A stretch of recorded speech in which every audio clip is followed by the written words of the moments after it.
جو بات میں عرض کر رہا ہوں اس کی واضح گواہی وہ ابتدائی مکی صورتیں دیتی ہیں۔ ویل لکل ہمزۃ لمزہ الذی جمع مالا وعددا یحسب ان مالہ اخلدا کلا لینبذن فی الحطمہ۔ ہلاکت ہے ہر عیب چینی اور طعنہ زنی کرنے والے کے لیے جو مال اکٹھا کرتا ہے اور اس کو گن گن کے تجوریوں میں رکھتا ہے، یحسب ان مالہ اخلدا، اور گمان یہ کرتا ہے کہ اس کا مال اسے لافانی کر دے گا۔ کلا لینبذن فی الحطمہ، ہرگز نہیں، وہ ہڈیوں کو چٹخا دینے والی آگ میں ڈالا جائے گا۔ اقتصادی مسئلہ قرآن بیان کر رہا، الہاکم التکاثر حتی زرتم المقابر کلا سوف تعلمون ثم کلا سوف تعلمون۔ مال کی کثرت کی ہوس نے تمہیں غافل کر دیا، حتی زرتم المقابر، اور یہ ہوس تمہیں مرتے دم تک لگی رہتی ہے۔ تمہاری اقدار ختم ہو گئی، تمہارے مشن ختم ہو گئے، تم زندگی میں کچھ اور سوچتے ہی نہیں ہو، مال کہاں سے آئے گا، کہاں سے تجوری بھرے گی، بس زندگی کا مقصد تمہاری یہی رہ گیا۔ کلا سوف تعلمون، اس بے خبری کا انجام تمہیں ان قریب معلوم ہو جائے گا۔ بہت سی مکی صورتیں، ما اغنی عنہ مالہ وما کسب۔ دیکھیے پہلے دن سے اقتصادی معاملات پیش نظر تھے، احتکار کے خلاف، ارتکاز دولت کے خلاف، کنسنٹریشن آف ویلتھ کے خلاف پہلے دن سے حضور اقدس علیہ الصلوۃ والسلام اپنے معاشرے کو جھنجھوڑ رہے تھے۔ یہ سمجھنا کہ اقتصادی معاملہ شامل نہیں تھا، یہ غلط فہمی ہے۔ اگلی بات، میں صرف اشارے دیتے ہوئے، کیونکہ اس وقت میں اس سے زیادہ ممکن نہیں، وہ اہم ابھری ہوئی خصوصیات محمدی انقلاب کی، یہ انقلاب حضور اقدس علیہ الصلوۃ والسلام نے سب سے پہلے اپنی ذات پہ نافذ کیا۔ یاد رکھیے،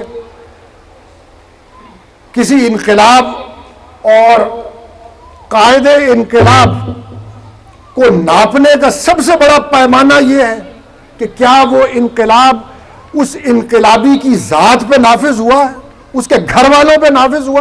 یہ بہت بڑا پیمانہ، لوگ غم کھاتے غریبوں کا ساری زندگی، بڑے بڑے انقلابی، لیکن غریبوں کا غم تو کھاتے ہیں مگر اپنی زندگی ان کی عیش و عشرت میں گزرتی ہے، ان کے جنازے بھی محلوں سے اٹھائے جاتے اور ساری زندگی غریبوں کے حقوق پہ لیکچر دیتے۔ حضور اقدس علیہ الصلوۃ والسلام، اسباب راحت کا تو وہاں کوئی گزر نہ تھا، جو سیرت کی کتابیں ہم پڑھتے ہیں سب جانتے ہیں، اسباب راحت تو نہ تھے۔ حضور اقدس علیہ الصلوۃ والسلام نے تو جو بنیادی ضروریات زندگی تھیں اپنی، ان کو بھی معاشرے کے حوالے کر دیا اور معاشرے کی بہبود پہ لگا دیا۔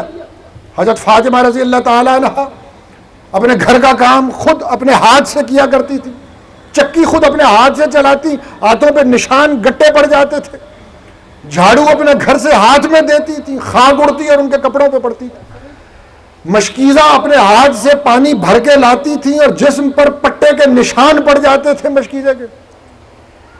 اور ایک روز جب حضور اقدس علیہ الصلوۃ والسلام خادم تقسیم فرما رہے تھے تو حضرت فاطمہ رضی اللہ تعالیٰ عنہا بھی یہاں حاضر ہوئی اور اپنے بابا سے خادم مانگا کہ مجھے بھی گھر کے کام کے لیے خادم عنایت فرمائیے۔ حضور اقدس علیہ الصلوۃ والسلام نے حضرت فاطمہ کو جو جواب دیا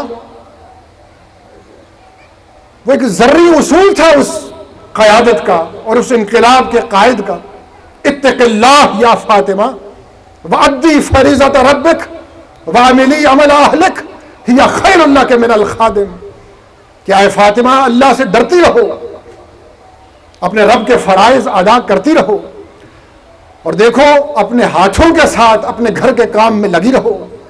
جو خادم تم مجھ سے مانگ رہی ہو یہ اس سے بدرجہ بہتر ہے زندگی جو تم گزار رہی ہو۔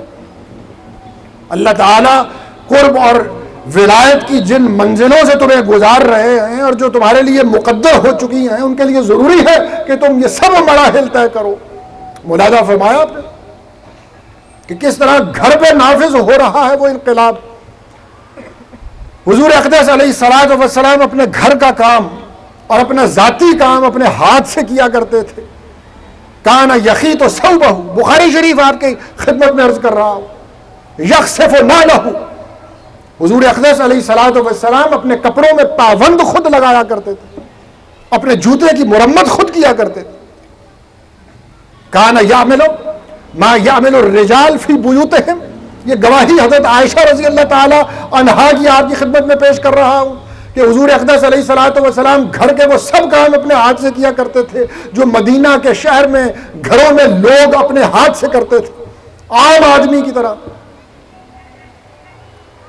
جوتوں کو مرمت کرنا، کپڑوں کو پابند لگانا، وہ سرور کونین ہوتے ہوئے، سید الاولین و سید الآخرین ہوتے ہوئے، حبیب رب العالمین ہوتے ہوئے خود اپنے ہاتھ سے اپنے کام کیا کرتے تھے. سودا سلف خود خرید کے لایا کرتے تھے، ٹوکری خود اٹھاتے تھے. صحابہ کرام عرض کرتے ہیں کہ حضرت ہمیں دیجیے، ہم لے جاتے ہیں. آپ فرمایا کرتے ہیں جس کا سودا ہے وہ خود لے کے جائے گا. آپ نے یہ دوستو ایک جھوٹا وقار ہوتا ہے، فالس پریسٹیج، کہ آدمی سمجھتا ہے کہ میرے وقار کے خلاف ہے اپنے ہاتھ سے کام کرنا، خود اپنا کام. جس طرح آج کل ہم اپنے معاشرے میں دیکھتے ہیں، یہ ایک نمائشی اور کھوکھلی زندگی ہوتی ہے. اسی طرح کا جھوٹا وقار اس معاشرے میں بھی تھا اور لوگ اپنے ہاتھ سے کام کرنے کو باعث عار سمجھتے تھے. حضور اقدس علیہ الصلوۃ والسلام نے اس جھوٹے وقار کے خلاف جہاد کیا، خود اپنے ہاتھ سے اپنا کام کیا. ہم دوستوں چلے گئے مغرب کی طرف، ہم امریکہ کی طرف چلے گئے کہ دیکھو وہاں لوگ اپنے ہاتھ سے کام کرتے ہیں، وہ کیسے مضبوط معاشرے ہیں اور کتنی مضبوط قدریں ہیں ان کی.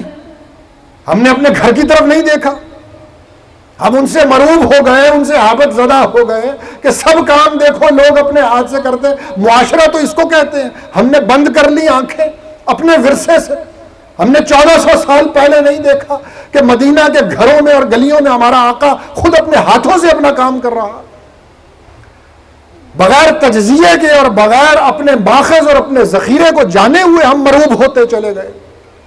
یہ بھی ایک اقوام کی زندگی میں ایک حالت ہوتی ہے، بے چارگی کی حالت، جس میں قومیں ہیبت زدہ ہوتی ہیں، غیروں سے مروب ہوتی ہیں.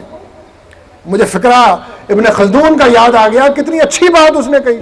اس نے کہا کہ میں قوموں کے زوال کے اسباب کا تجزیہ کر رہا تھا. میں نے دیکھا جب کوئی قوم اپنے انحطاط کے آخری مرحلے میں ہوتی ہے تو اس قوم کی حالت یہ ہوتی ہے کہ اسے اپنا کچھ بھی اچھا نہیں لگتا ہے، وہ غیروں کی طرف دیکھتی ہے، وہ اپنی اچھی چیزوں کو بھی غیروں کی طرف منسوب کرتی ہے، ہیبت زدہ اور مروب ہوتی ہے، بے چارگی اس قوم پہ طاری ہوتی ہے. یہ بات ابن خلدون نے کہی. تو ہم نے دیکھا نہیں مساجد کی تعمیر، مسجد قباء، مسجد نبوی تعمیر ہوئی تو حضور اقدس علیہ الصلوۃ والسلام خود پتھر اٹھا کے لاتے صحابہ کے ساتھ، دیواریں تعمیر کرتے. اور بخاری شریف میں تو لکھا ہے صحابہ یہ کہتے ہیں کہ ہم تھک کے بیٹھ جاتے تھے مگر حضور اقدس علیہ الصلوۃ والسلام کام میں لگے ہوئے ہوتے تھے، مسلسل پتھر لا رہے ہوتے تھے. اور صحابہ کہتے ہیں کہ ہم دل میں شرمندہ ہوتے تھے کہ یہ کیا معاملہ ہے، ہمارے حضرت تو کام میں لگے ہوئے ہیں اور ہم بیٹھے ہوئے. پھر ایک نئے جذبے سے اٹھتے تھے اور حضور اقدس علیہ الصلوۃ والسلام کے ساتھ کام میں لگ جاتے تھے. تو اس ہاتھ سے کام، خود نفاذ اس کا اپنی ذات پر، اپنے گھر والوں پر، ہاتھ سے کام کو آر نہیں سمجھا. آپ نے مزدور کو ایک عزت بخشی، اپنے معاشرے میں اس کو ایک بلند مقام عطا کیا. آج دنیا دیکھیے یوم مئی بنا رہی ہے، شکاگو کے مزدوروں کی یاد کے بڑے حقوق ادا کیے ہیں اور بڑی بات کی ہے انہوں نے. اور مسلمان ہم نے بھی کتاب اپنی بند کر دی. ہم نے نہیں دیکھا کہ ہمارے آقا نے آج سے 1400 سال پہلے مزدور کو معاشرے میں کیا عزت بخشی تھی. خیر القاسب العامل اذا نصح، یہ فرمایا حضور اقدس علیہ الصلوۃ والسلام نے کہ بہترین روزی کمانے والا وہ مزدور ہے جو خلوص سے کام کرتا ہو. ملاحظہ فرمایا آپ نے، 1400 سال پہلے ہمارا آقا یہ کہہ رہا ہے. ہمارا آقا کان یاکل مع الخادم، حضور اقدس علیہ الصلوۃ والسلام اپنے خادموں کے ساتھ بیٹھ کے کھانا کھایا کرتے تھے. کتنی بڑی بات ہے، ہم پڑھ کے گزر جاتے ہیں، یہ چھوٹی بات نہیں ہے۔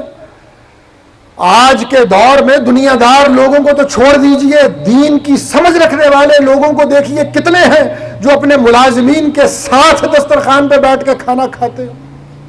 کانا یاکل مال خاد، اس کو ایک مزدور کو اور غریب آدمی کو معاشرے میں عزت بخشی، جو لوگ ان سے تعاون کرتے تھے، جو ان کا خیال کرتے تھے۔ حضور اقدس علیہ الصلوۃ والسلام نے حق کا لفظ استعمال فرمایا، تم ان کا حق نہیں ادا کرتے ہو۔ وفی اموالہم حق للسائل والمحروم آتے ذی القربی حقہ والیتامی والمساکین، بار بار حق کا لفظ، تمہارے مال میں مساکین کا، عزیزوں کا، اقارب کا، غریبوں کا حق ہے۔ حدیث میں بھی یہی کہا ان فی المال حقا سوى الزکوٰۃ، زکوٰۃ کے سوا بھی تمہارے مال میں غریبوں کا حق ہے۔ حق کا کیا معنی ہوا؟ یعنی تم کوئی احسان نہیں کر رہے ہو، تم تو وہ چیز جو امانتاً تمہارے پاس رکھوائی تھی وہ اس کو لوٹا رہے ہو۔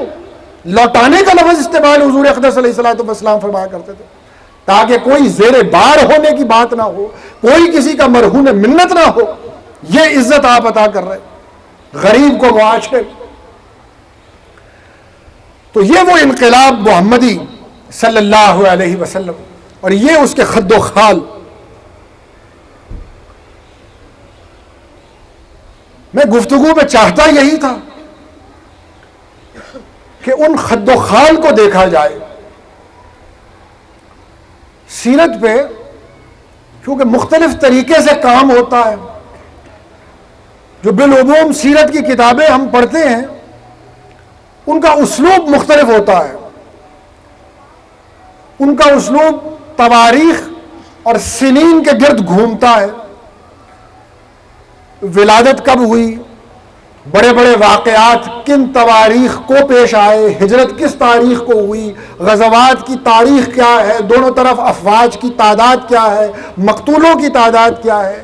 بالعموم سیرت کا ڈھنگ یہ ہوتا ہے، لیکن اس گفتگو سے مقصد یہ ہے کہ سیرت کو ایک دوسرے طریقے سے بھی دیکھا جائے۔ ان پہلوؤں کو جو حضور اقدس علیہ الصلوۃ والسلام نے جن کو چھیڑا، جن میں تبدیلی پیدا کی، اور خاص طور پہ یہ دیکھا جائے کہ حضور اقدس علیہ الصلوۃ والسلام کی حکمت عملی کیا تھی، آپ کی اسٹریٹجی کیا تھی، آپ کس طرح یہ انقلاب لے کے آ رہے تھے، کس طرح لوگوں کو تبدیل کر رہے تھے۔ ایک بڑی اہم خصوصیت اس انقلاب کی، آپ نے پورے معاشرے کو اکٹھا کر دیا۔ یہ بہت اہم پہلو ہے اس انقلاب کا، معاشرے کے منتشر اجزاء کو مرتب فرما دیا حضور اقدس علیہ الصلوۃ والسلام نے، بکھیرا نہیں۔ یہ جو مختلف طبقات ہیں معاشرے کے، آپ دیکھیں گے اگر دنیا میں جو تبدیلیاں آئی ہیں ان پہ ایک نظر کریں آپ، ہوا یہ ہے کہ ہر تبدیلی کے پیچھے ایک طبقاتی ٹکراؤ ہوتا ہے۔ کہیں امیروں کو، غریبوں کو امیروں کے خلاف اٹھایا جاتا ہے، کہیں مزدوروں کو صنعت کاروں کے خلاف اٹھایا جاتا ہے، کہیں کسانوں کو زمینداروں سے بھڑایا جاتا ہے۔ اس طرح انقلاب آتا ہے۔ لیکن حضور اقدس علیہ الصلوۃ والسلام جو انقلاب لے کے آئے، آپ نے معاشرے کے طبقات کو ٹکرایا نہیں، آپ نے چھوٹوں کو بڑوں کے خلاف اکسایا نہیں، آپ نے غریبوں کو امیروں کے خلاف صف آرا نہیں کیا، آپ نے کسانوں کو زمینداروں سے بھڑایا نہیں، آپ نے سب کو ایک لڑی میں پرویا، مرتب فرمایا، ایک قوت بنایا، اور پھر دشمن کے مقابلے میں لا کے اس سیسا پلائی ہوئی دیوار کو کھڑا کر دیا۔ یہی وہ قوت تھی اتفاق اور اتحاد کی۔ اسلام کی ساری غزوہ بدر سے لے کر فتح مکہ تک فتوحات وہ اسی اتفاق اور اتحاد کی مرہون منت تھی۔ یہ بہت اہم پہلو ہے اس انقلاب کا۔ سب کو، طبقات کو، مہاجروں اور انصار کو، اوس اور خزرج کو اکٹھا کر دیا۔ کسی چیز کی حیثیت کا تعین اگر دوستوں کرنا ہو نا تو قرآن کو دیکھنا چاہیے۔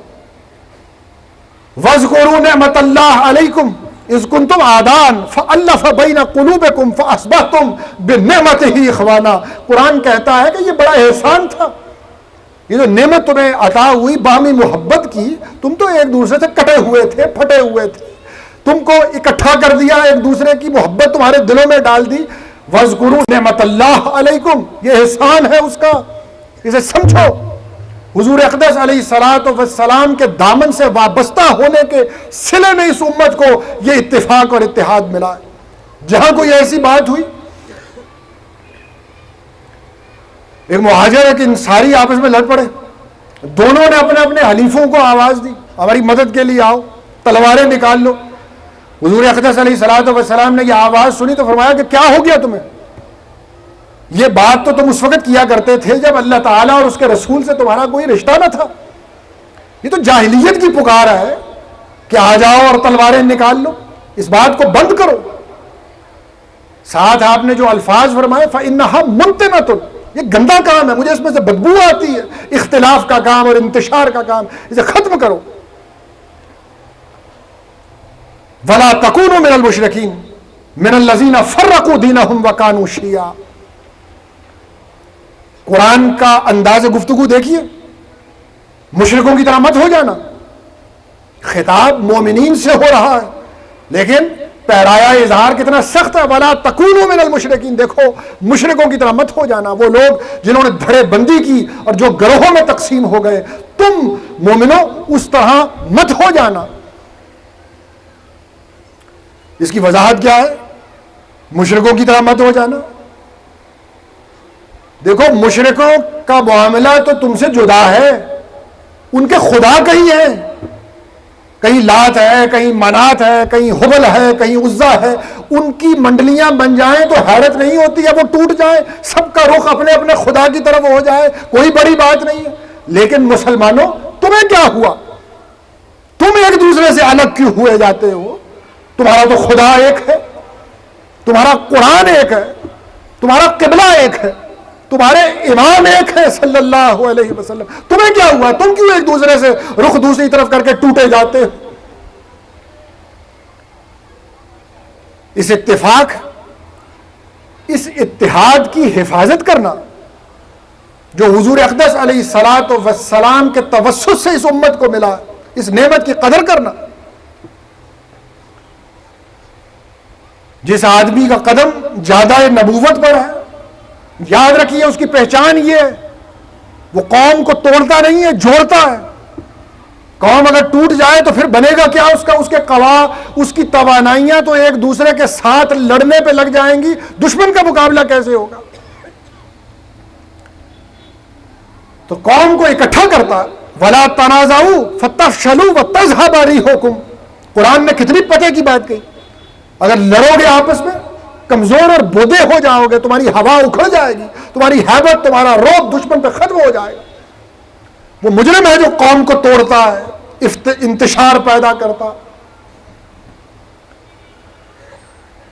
یہ جو دوستو اختلاف ہے، تعبیر کا اختلاف، مختلف مسالک کے درمیان، یہ اختلاف کوئی ایسی چیز نہیں ہوتی، یہ ہو جاتا ہے. حضور یار بھی آنسو نکل ہی آتے ہیں، کچھ اختلاف کے پہلو نکل ہی آتے ہیں.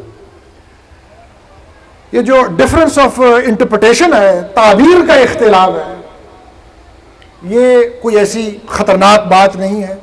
یہ آج بھی ہے، یہ ہم سے پہلے بھی تھا، یہ صحابہ کرام کی زندگی میں بھی تھا. یہ اختلاف کچھ ایسی چیز نہیں ہے. اختلاف کے ہوتے ہوئے آپ کا رویہ کیا، اصل چیز یہ ہے. یہ اختلاف تو ختم قیامت تک نہیں ہو سکتا، کیونکہ صحابہ کرام کے درمیان مختلف معاملات پہ ڈفرنس آف اوپینین ہو جایا کرتا تھا. لیکن اس اختلاف کی بنا پر امت میں انتشار پیدا کر دینا، اس کو ایک دوسرے سے الگ کر دینا، یہ کہاں لکھا ہوا ہے؟ مسجدیں الگ کر لینا، جن مسجدوں میں یہ کام ہوتا ہے کہ امت کو توڑ دیا جائے، قرآن نے اس کے بارے میں کیا کہا؟